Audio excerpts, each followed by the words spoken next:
What's going on, everyone? Kyrie Irving's time with the Brooklyn Nets reached a boiling point yesterday after a media day with Kyrie Irving, and the Brooklyn Nets ended up suspending Kyrie Irving indefinitely, at least bare minimum 5-day or 5-game suspension, but it is very likely going to be until he meets requirements that the Brooklyn Nets seem fit.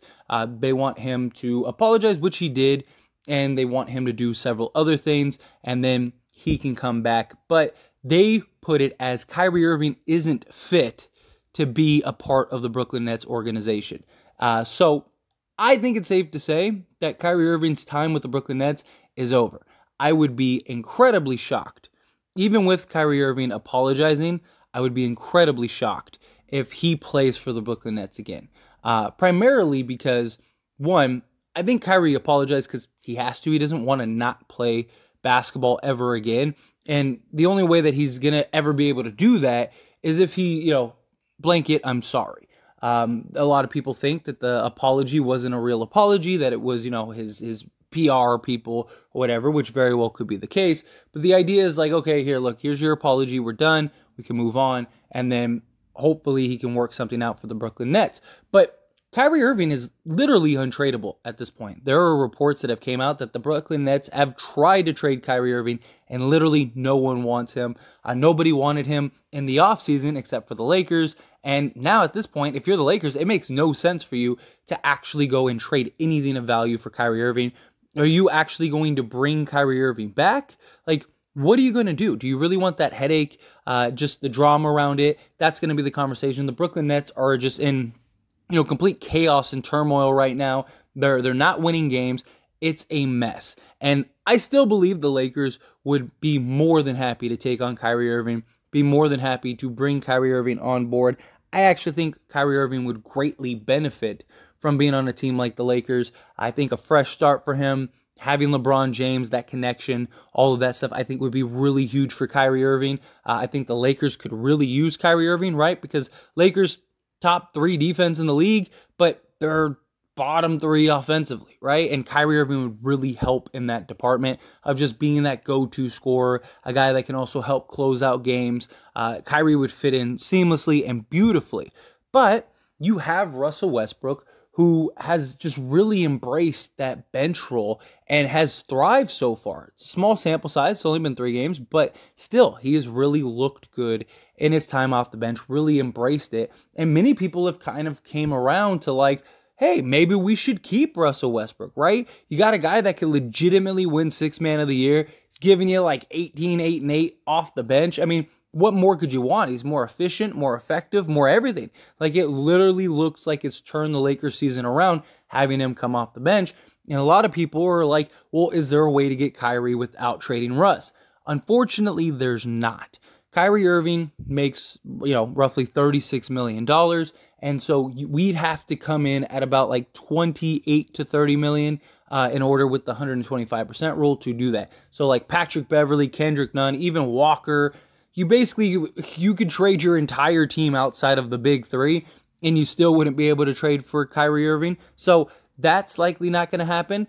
Now, maybe you could work something out to where you could do like a 3-team deal and maybe acquire Kyrie Irving without giving up Russ.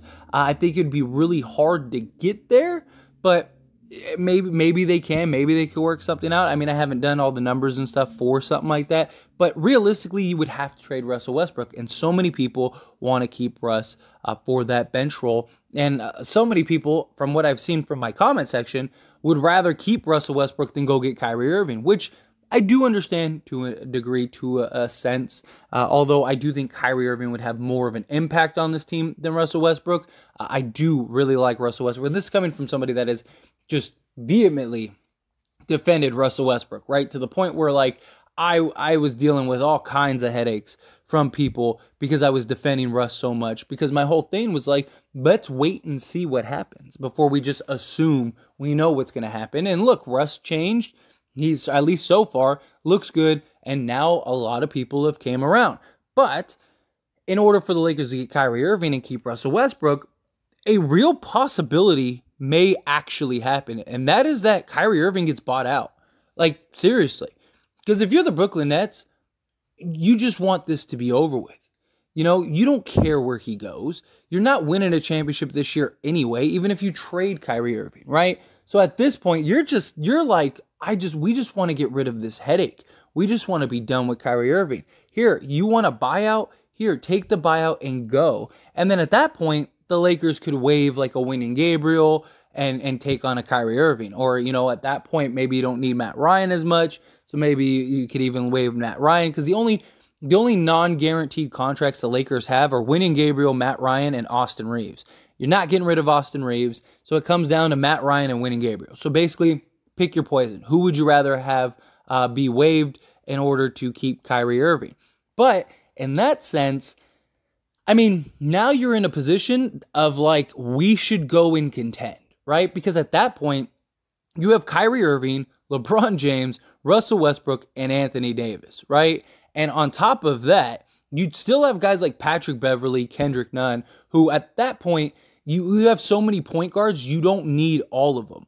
So take 2 of those point guards and trade them, right? You could take Patrick Beverley and Kendrick Nunn. You'd still have both of your first round picks and go end up, working out a deal to go get maybe some wing guys or a big man, right? Maybe you go and take that and go get a Miles Turner, right? Now you got Kyrie and Miles Turner.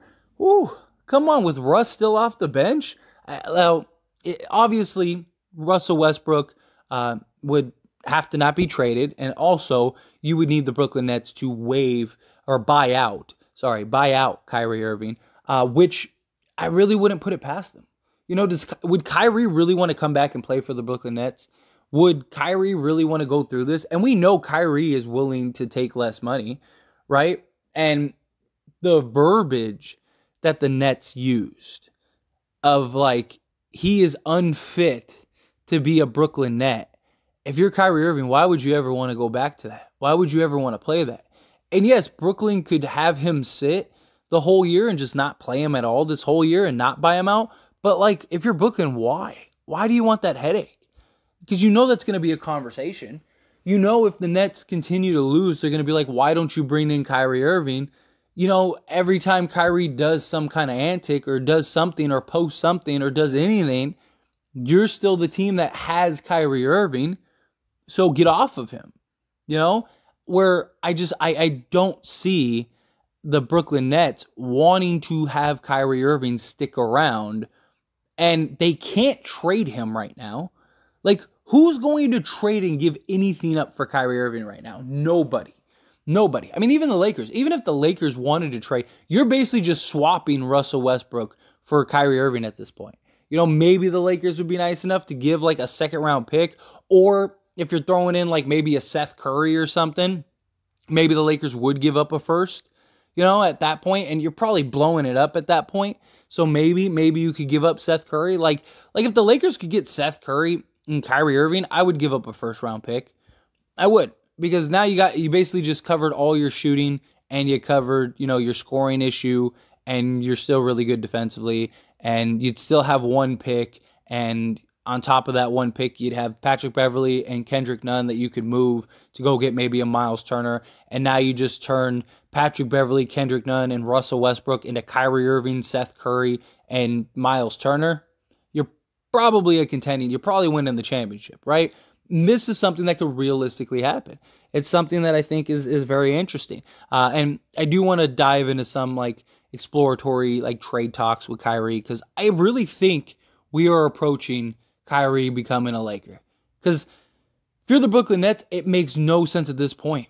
They'll probably ride it out the week or whatever, or however many days until their 5-game suspension rides out. And I don't think that they're going to bring him back. And even if they do want to bring him back, why would Kyrie want to come back? Kyrie might as well just sit out the year and just say, I ain't playing for you. Buy me out, trade me. Take a pay cut, go sign with the Lakers, team up with your buddy LeBron, and change the narrative. Because look, if Kyrie Irving comes to the Lakers, that narrative is going to change. Everyone will be talking about Kyrie Irving and the Lakers, and are the Lakers a legit contender, and this, that, and the other. And then on top of that, if you're winning, all of the conversations going away. You will be, especially if you win a championship. If you win a championship, nobody's going to care about anything you've done up until that point, right? Especially Lakers Nation. You win a championship, You're royalty. And so I just think if you're Kyrie Irving, you got to be trying to get out of there. You got to be. You got to be talking to them. And you know that they've been trying to trade you, and they haven't been able to trade for you. There's no way that Kyrie Irving and LeBron James wouldn't have a conversation. I guarantee you LeBron James would say, come on, get bought out. Come here. Let's go. Let's go get a championship. Let's change this narrative around you. Let's get this done. Because LeBron James is only getting older. And he wants to win more championships. And he wants to have the best team possible. And he wanted Kyrie in the offseason. He knows that what comes with Kyrie. He understands all the baggage. He understands he's going to be answering questions. He answers questions for everybody anyway. Every time he has a post-game interview, it's all about Russell Westbrook or somebody else. It's never about him. It's always about like, well, Russell Westbrook did this today or Anthony Davis did this day. Like, he's so used to it. He doesn't care. He just wants to win because he knows winning basketball games is all people really care about, and the conversation will be that if they do. But anyway, as always, is a discussion, so I want to hear from you. Let me know your thoughts and opinions down in the comment section below. Do you think that the Brooklyn Nets would buy out Kyrie Irving? Or do you think it's a pipe dream? That no, there's no way. Like, why would they buy him out? Again, why would they want to keep him? Because all it is, even if he's sitting at home on his couch, it's going to be a headache. Because the conversation, you're not a tanking team. It's not the Houston Rockets situation with John Wall, right? Because the Nets, they can't tank this year. They don't own their draft picks. So they can't just send him home. So if they're losing games, the whole conversation is going to be, well, why didn't they just bring Kyrie Irving back? You know, and if Kyrie doesn't want to play for them, well, then that's a conversation now. Kyrie does or says or posts or does anything, that's a conversation now. If you're the Brooklyn Nets, the only way out of this is to get rid of Kyrie Irving, whether you buy him out or you trade him. And no trades seem to be on the table right now, and I don't blame any teams. Like, and if you're the Lakers, why would you trade anything of substance for him, especially with Russell Westbrook working out? Why? There's no point. You might as well just ride it out and have him come on the cheap next year. Because you're going to get Kyrie Irving dirt cheap next year. Because nobody's going to offer him a max. Kyrie ain't ever getting a max again. So you're probably getting Kyrie for like $15 million a year. So if you're the Lakers, you're looking at it, it's like, great, let him sit out. You know, you want to send him home for the rest of the year? Good. That just lowers the price that we have to sign him next year. You know, and now you're getting Kyrie Irving instead of, for $30 million a year. You're getting them for like half your, so you're getting Kyrie Irving and probably one or two other players. Like, so that's a great position to be in. But again, how do you feel? Good, bad, ugly, somewhere in between? Let me know your thoughts and opinions down in the comments.